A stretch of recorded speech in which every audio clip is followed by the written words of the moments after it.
All right, welcome to another episode of the Couch Coaches podcast where we talk about everything going on in sports. And we are very, very, very basketball heavy this week, even though there's technically no games this weekend. We had the big all-star extravaganza, the 9,000 point to 8,000 point all-star game, the big man versus woman battle of the sexes 3-point competition, the dunk competition. I mean, there's a lot going on, and a lot of it is cool, and some of it is like, all right, not so great, but I want to start positive. So I want to start with the 3-point competition, the battle of the sexes. I thought it was cool, and I thought it was even better that it was really close, which made it exciting. So your thoughts on that secondary 3-point competition, and then thoughts on potentially it just being a thing where if the WNBA is trying to cross promote some of its, big time shooters, maybe we just start bringing in some of their best shooters and just have them in the actual 3-point competition instead of having this separate thing. Yeah, that was definitely a great competition between Steph and Sabrina. She really impressed me. What I didn't really realize until I heard them talking about it is she was actually shooting from the same distance that the men shoot from the NBA. We know that the WNBA, their 3-point shooting is a little closer. And yeah, she was shooting lights out, and that was Steph had to make some big shots to pull it out at the end, because she's a great shooter, and I think that was great for basketball in general, and especially for women's basketball, just to show that those women can shoot. They can actually shoot the ball, so that was really great. And so you were going to say about what do you think about the competition expanding? Well, and I like her. Well, I like her quote at the end, where she's like, "Hey, man, no matter what you do or what you look like or if you can shoot, you can shoot." And I thought that was pretty cool because it's correct. My thought is, she drain as many as Damian Lillard did. She matter of fact, in the first round, like 3 guys scored 26 points, and then she scored 26. She shot 26. So I'm thinking, I don't know. I don't honestly, I don't pay attention to the WNBA too much, other than like the ones, like the people that it's the, Vegas and stuff, because they go to the championship back to back. But if you have a handful of the WNBA players that are dropping threes like that, and you have Caitlin Clark coming in next year, why not just incorporate them into it? Because if they're shooting from the same distance, they're scoring the same amount of points as the dudes are. I don't see why. I mean, there's only so many places you can mix men and women in sports, and it's not like there's no physical limitations or differences and stuff like this. They're just shooting. Like she said, if you can shoot, you can shoot. I think it would be cool if the whole thing is men and women at the same time. It would be interesting. First of all, it would be really long. I don't know how they could, squeeze the time in. And I would think I would like to see something like have a woman's competition and a man's, and then the winner of that go at it. That's a really good idea. Something like that. And then, and also we could eliminate some of that other stuff that was going on, like that skills competition. I don't know about the skills competition. Oh, you're over it? Yeah. Yeah. What about so the dunk competition? I mean, this is and from somebody who's watched it since I was like a little kid, it feels like for the most part, we've kind of done everything that the human body can do. And it looks cooler if it's like a shorter white guy doing it. It looks different than if you have some some 7-foot tall dude doing it, jumping over cars, jumping over people, jumping over Shaq and stuff. But it's like, it doesn't feel, and again, it's a thing where it's like, well, what do you do instead? But I don't know what your thoughts are on the dunk contest. To me, it's like the 3-point competition has taken over, is the coolest part of All-Star Weekend. And you would think the 3-point competition would be the most boring out of all the stuff that happens. Yeah, in the dunk contest, like you said, there's only so much you can innovate in the dunks. They've done every dunk you can think of. I think what would really be a big draw if they could actually get the stars, because I was hearing them talk about, back in the day, it used to be the star players that used to participate in the 3-point contest, in the slam dunk contest. And that was, that's a kind of a draw, just to see the star players going at it. But again, as far as the judging, I mean, you can't like even like Jaylen Brown. I like Jaylen Brown a lot, but those dunks were He was getting just and they were like, scoring him so high on him. I'm like, that's oh, just he was just that he was getting clowned on Twitter, and the judges were just getting roasted. They're like, how in the world is this getting higher than this one? It's exactly. I mean, those were like in game dunks that he'd do in a regular game. No different. So, but yeah, whoever talked him into doing that is not his friend. oh, well, he's a power dunker, and that's all he was doing was just power At dunking, least and it break the backboard or something. would I mean, like if you okay, break the backboard then and pull like an old school Shaq, and that would exactly. be, I mean, one that would probably make everybody mad because it takes forever to reset that. But highlight wise, oh man, that'd Yeah, be wild. yeah, but that dunk contest left a lot to be desired on that. So, and Yeah, then yeah. we're even talking. I heard Stephen A. talking about bringing in like you get these guys that can play street ball, bring in the best street dunkers or whatever. Well, that's what the dude the I don't know the guys the white that's what the white dude does. He's like a TikToker. Yeah. He It's could I dunk. mean, so they're kind of doing that anyways. It's I say bring in the mascots, get the trampolines out there, get the I would just go for just have something just wild. Yeah, Just go for it because yeah, it's like it's and I feel like we have the same kind of conversation every year after is we go the dunk contest is like it's not as exciting as it used to be, and then the game is there's no defense. So I don't know what your thoughts are where the game, but 200 to 201 or whatever the final you know score was. what?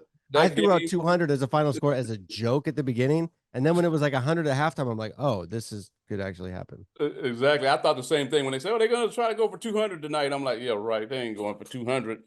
And seriously, my thought on the All Star game, it should be to me. Why are they playing anyway? It's just an honor just to be named an All Star. I mean, you could name the player who made the All Star. You was an All Star this year. Why do they have to play? I mean, especially if they're going to play like that. And I was thinking about it, and I was going, you know why? A lot of it is because like in football, when they used to play the Pro Bowl, that was at the end of the season. So your season was basically over, and you played. Basketball still what they have like 30 something games left, and these guys ain't gonna risk it out there running around with 30 games left on the schedule. So I don't even know why they're even playing that game. Remember they used to have the legends, and they finally got rid of those guys because everybody was getting hurt and everything. That might be before your time, but they used to have a legends game, and they had all the old time guys used to come out and play on All Star Weekend. I think they replaced that with these skills contests, and Yeah, so they went away with the legends. But yeah, even this game here, I don't because the guys are not putting out an effort. I don't even know why they're even playing that game.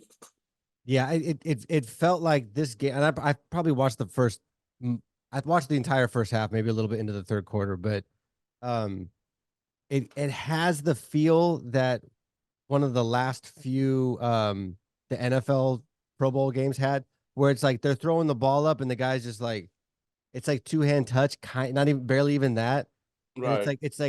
it's not fun to watch. Like the guy does a dunk, and you go, okay, well, he did a dunk. And then Dame shoots from the half court, and you're like, oh, that's kind of cool. But it's like nobody's moving, nobody's really running. Every once in a while, somebody will like drive the lane, but there's nobody in the lane to drive through. And it's a rough watch, but I don't know what you do because there's so like whatever city hosted, there's so much that goes on for that whole weekend. And it's all the celebrities, and it's this, and it's Jennifer Hudson at halftime, and I mean it's a big deal, but man, it's like all the products in this big deal are very mediocre. Yeah, really. Like you said, the 3-point contest is the highlight of the whole thing because Which it's is actually really a crazy. competition. They're really Yeah. going for Yeah, it. yeah, true. Yeah, it's the only place where they're actually that and like the celebrity all-star game. But the floor was so distracting in the celebrity game. It's like you're barely even watching what's going on in the game because there's like flames going this way and stats jumping up here. I don't know. If I feel like if I was running on that court, I'd just fall over because it's like walking, you're like in air. Yeah, That floor yeah, was wild. yeah. But yeah, the NBA they got some work to do to try to figure this out because I know the commissioner's not even happy with what the product, what happened. Well, So I'm sure because the viewership is so detailed now. Like it used to be, they have to kind of roughly kind of guess who's watching by the signal sending whatever they would do, and now they know because of the streaming devices, they have a really accurate number of who's watching and when they're watching. And I'm sure he watched the first quarter The numbers were decent, and then it just went as soon as people saw that they weren't going to play. And he's like, we can't do this. Yeah, It's a yeah. tough spot though, because it's like, how do you get them to play? And unless you have like a Jordan or a Kobe who's like, you are not gonna, you're not gonna be lazy in this game just because it doesn't count. Like somebody threw out that they should just do the what baseball does and just have the winner gets that they get home court for the championship. In the East or East and the West. And What, yeah, before it used to be a competition where they really took it seriously that the East wanted to beat the West, and yeah. they really went for it. They like, no, you ain't, the best players are in the East. No, the best players are in the West. And when they got on the floor, they really went at it. But now it's just like, oh, you go for it and I go for it. And, Right. It's so whoever cool. gets hot will get the MVP. Right. You have Dame throwing it from behind his back and half court. And yeah, it was a They lot. had one. What's his play for Dallas, the Mavericks. Oh, Luca. Luca, He missed the dunk. not that one, but when they showed him not barely walking up the court, he walked and then back on. He's just walking, just like not even into it. Yeah, Like, really? that's a horrific television product. I mean, it's cool. Like if you're there, it's awesome. I mean, you have almost every great players on the court or at one. I mean, that's amazing. Man, the television product is awful. Yeah, I don't know what they're gonna do to fix it. I just don't know. Yeah, I don't know. I think the first step is going to be something like baseball does. Where like if you win this, then you get to. So at least the last couple minutes of the fourth quarter will be interesting when it's 230 to 225. But so we're it's not really a halfway point, but we're getting to like the exciting part of the basketball season when teams are trying to fill in those last spots, move up in the seeding. And I've been hearing a lot of commentary on the Lakers and how the Lakers have a great team, and the one person that they have a hard time that if this person were consistent, that it would put them over the hump and get them in the higher level, maybe top two teams in the West going into the playoffs, is D'Lo. And you being a Lakers fan, I thought this is the perfect person to ask. Do you see D'Lo being the biggest obstacle for the Lakers in the playoffs, reaching the Western Conference Finals or potentially the finals? Obstacle. I would say that though I'd use the word the wild card. I'd use him. He's the biggest wild card because, like you said, if he's locked in, they're a good team. They and that's why they brought him back because where was he at? I forgot where he went to. What we traded for to He had get a him. real short stay in Golden State. Yeah, but when he came back, when he was away, he was, I think he even made the All-Star team one time. So the Lakers traded and brought him back, and he reverted back to when we had him the first time and started playing that way.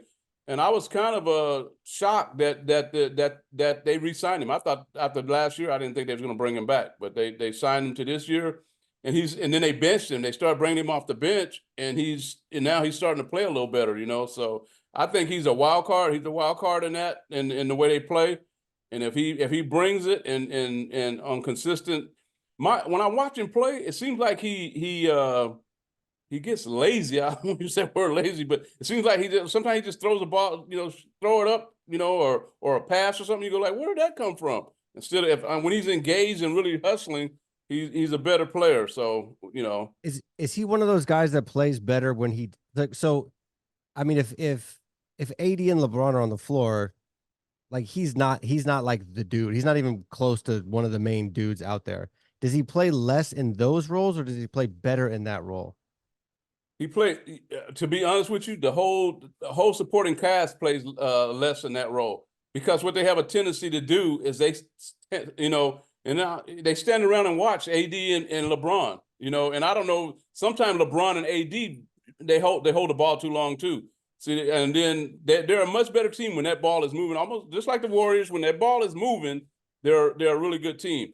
And what I have seen in since I say the last 6 games or so, somebody has lit in the fire. When I think LeBron sent that little mojo thing out where he had the hourglass, like the time is running out, and it was before the trade deadline and all that. It fired those guys up, and they're playing. So if they come with that enthusiasm and plan, and LeBron them has to keep those guys engaged also. LeBron and AD has to work that ball, and they could, they could make some noise. I don't, Yeah. you know. So the hourglass thing. So after the trade deadline passed, the news came out that the Warriors called LA to try to get LeBron. I was pretty surprised because to me, as a Warriors fan, we sign we we have like the oldest team in the league, and you're gonna bring it. And granted, LeBron is an absolute freak. He's still one of the best players in basketball. He's 39 years old. Like, but to bring in another old dude into the team, and like, who are you trade? I'm assuming Clay, because the way Clay's kind of been responding to like Steph and then coming off the bench. I'm assuming Clay was in that mix, but is old LeBron going to come in with the team that is? I'm sure trading LeBron, you're going to wipe out the bench and stuff, and Wiggins is gone and Clay's gone, and it's just going to be Kuminga, they Draymond. said Kuminga. I heard Kuminga's name in there. And I heard the only reason that they didn't even entertain it is because Jeannie Buss, called his agent and said, "Hey, is LeBron happy?" And he's like, "Yeah, LeBron's happy." So the hourglass thing is maybe a little more theater than anything. I mean, he wanted some moves, but he didn't want to be a part of the move. So Yeah, I think that was just, how teams, they just put feelers out there to see if something was going to happen. I was listening to you guys, the old GM, what's his name, the one that he Myers for the Warriors, yeah, Myers, yeah, Myers, and he was saying, he goes, everybody makes calls. He said, I guarantee you that they made calls on Michael Jordan back in the day. He says you're just putting feelers out there just to see if if anything could happen or something. But it's I think. Can you imagine? You're saying old LeBron, but if you put him and Steph together, you might have something going. I don't Oh no, know. no, don't get me wrong. I would have walked into church on Sunday with a LeBron Warriors jersey. Don't trust me. Trust me. I would have been very excited for like this year. But to me, it's like just the idea of the band-aiding that we're kind of doing. Like we're the team that like 6 years ago we're like we're light years ahead of everybody else, and we got the da da da da and this and that, and we don't seem to know what to do outside of the three awesome guys we drafted, and Wiggins is we got him so cheap. I don't see that as like a really smart move. Chris Paul's old. Nobody wants it. Nobody else wants him. It's not doing. It's obviously not doing anything. It seems like to me that my issue with us going for LeBron is it's like a lazy move. What should we do? Let's go get the best player in the last 25 years. Can we do that? Okay, that's the move. Like of all the moves to make, like that's the move to make. Is like call LeBron. Well, why don't you get Giannis? Why don't you go get Jalen Brunson? It's like kind of no duh moves, but like I don't know. I don't. If there's one move that you think that's going to get you over the hump, and I think that's what they're trying to do. They were looking at just trying to get one more, more Yeah. run in there. So, Yeah, I would. Yeah, it would have been exciting for me. I mean, can you imagine if you woke up and saw the LeBrons going to the Warriors, and you guys get Clay and Wiggins and Kamiga? Oh my God, I can't imagine what a Lakers fan would have felt. Oh no, no. All right, and then jumping over to the East, the Bucks and Damian Lillard sounded awesome, and then they're not playing good defense, and you go, okay, maybe get in a new coach, even though you gave that guy like 6 months to be a head coach. Let's go get a new coach. Let's go get Doc, the king of losing 3-1 leads in the playoffs. But he's a defensive guy, and we're having defensive problems, so let's bring him in. And then you go, they're 3-9 or 3-8 since he's been there, which I could see, kind of growing pains, getting a new coach and stuff, and kind of figuring it out. But then you start going, okay, what's the real issue here? They don't have any defensive players. So like why? So why would their defense be good? They just have to score. They just have to be like the All-Star game and just score 200 points. I don't know. It seems to me that like the Bucks just switched out one issue for another, and it ended up just, even though it's a big name, it just ended up kind of leveling everything out, and they're going to be kind of in the same spot that they've been the last couple years. I don't know what your thoughts on that are. Well, I don't think they're going to be in the same. I think they're going to be a step below where they were the last couple of years, because like you said, Doc, I watched him with the Clippers, watched him with the Sixers. I don't know. I don't know. I think he's still living off them Boston days or whatever, and that reputation. But and then like you said, you could get all the coach if you don't have the personnel to do what you need. Your style, it ain't gonna work anyway. So they don't have the defensive personnel to play defense. And like you said, I just think they were just trying to bring in a big name and a reputation, and hopefully he could try to put his philosophy out there and his scheme and stuff, and they might kind of gravitate a little bit, but I don't see him. I don't see him making a big move. You think You they could trade for? I mean, they should have traded for Drew Holiday back. know. So I heard when they made that trade that he wasn't even something that was like a sticking point, but they put him in there to, I guess, to sweeten the deal. I mean, it was between it was a bunch of different teams involved. So, but man, you let go your defensive dude, and then bring in an old offensive player. It seems like they're going to be in the Yeah, it's going to be tough. I still think they can come out of the East, but it's going to be. They made it closer than it had to be. yeah, You yeah. know. I mean, a 3-9 start's not great. I mean, granted, if they come out of the break and they're still playing the way they were before the break, Yeah, they're yeah, in big trouble. yeah. And then Um, Doc is never going to get another job. He's going to get fired. I don't know how I don't know how he got this one. You have the record for the most up 3-1 in series and losing. Yeah, That's yeah. not a good record to have. No. Um, so something came out today, switching from basketball to football, college football playoffs. They like agreed to the expansion. They're calling it 5+7. It's essentially the winners of the top of the top five conferences. Pac-12 still in there technically. They have a deal with like the Mountain West right now. So obviously Oregon State and Washington State are playing each other at least once. And then they're playing I think 6 teams in the Mountain West, and then they'll have to figure out something else. But I'm Pac-12 technically is still a There's power only 2 teams in the Pac-12, right? Pac-2, the Tupac. Yeah, I don't know. I don't know, man. I don't know what they're doing. They're holding on to like it's like hanging out the window, and there's like a piece of hair that they're holding on to right now. That's They're correct. they're trying to do something that's not working. But just kind of a general thought. So we've had four for 8 years, 10 years, something like that. It's been kind of cool. It's been mostly kind of blowouts once we get in there. Now we're expanding it to 12. Um, do you think do you like this one? And then the others, do you think this is good for college football? Well, I think what it's going to do is it's gonna stop everybody was saying who don't deserve, and that these guys deserve to get in, they didn't get in. But I still think that the big boys are still going to rule it anyway. So you might get some more blowouts in the playoffs when they come in. Some teams get blown out the door. But it's good. It's good for football to get more. To get at least they can't say they got left out. You had this great record. You played in a smaller conference or whatever, and so you made the playoffs. But I still think that the big boys are still going to rule it anyway. So we'll just spread the wealth around a little bit, give them the schools some little recognition and stuff like that. But yeah, I think it's good for college football.